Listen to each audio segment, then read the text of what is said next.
Hi guys, so today I'll be showing you how you can append queries on Power Query. So let's say you have different queries, query 1, query 2, query 3, containing different data, but you want to combine everything into one single query and work with that one. This is how you do that. So it's either you append or you merge. Mind you, the data I have here are not realistic data, so there's no confidentiality breach here. First, you go to Append Queries, right there.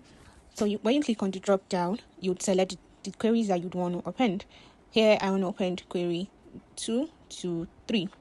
So when you open, it adds the queries up to down. So mind you, before doing this, make sure that the columns you have in each of those queries are the same. That is the only way you open, because there has to be a relationship between the two queries. In this case, the columns, right? Here you have the new query, the appended query. So you can open directly though, if you don't mind, but I opened it as new because I want it to be a new query. Next, I want to merge my loan data one to the appended query. Now, when you want to merge, you merge side to side. It's not up to down, it's side to side. And also, take note of a similar column in the two queries here, which is the loan ID column. You go to the same place, you click on merge queries as new, because I want a new query created for this, right? But you can merge directly if you want. The choice is yours. And there you have it.